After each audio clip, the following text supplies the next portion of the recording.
আসসালামু আলাইকুম। আমি তাফসিরা উর্মি।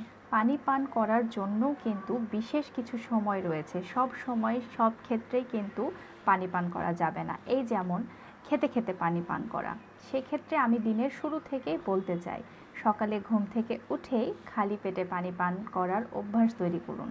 পাশাপাশি খাবার গ্রহণের কমপক্ষে আধা ঘন্টা আগে পানি পান করুন। খাবার গ্রহণের কমপক্ষে 1 ঘন্টা পরে পানি পান করুন এবং আমরা যে খেতে খেতে পানি পান করি এই অভ্যাস অবশ্যই পরিত্যাগ করুন। কারণ খাবার খেতে খেতে পানি পান করলে মেটাবলিজম রেট স্লো হয়ে যায়। অর্থাৎ আপনি খাবার খাচ্ছেন, তার সঙ্গে সঙ্গে পানি খাচ্ছেন, পানি পান করছেন, সেই ক্ষেত্রে আপনার পেটের খাবারগুলো হজম হতে দেরি হবে এবং খাবার যত দেরিতে হজম হবে তত ওয়েট লস ধীরে হবে।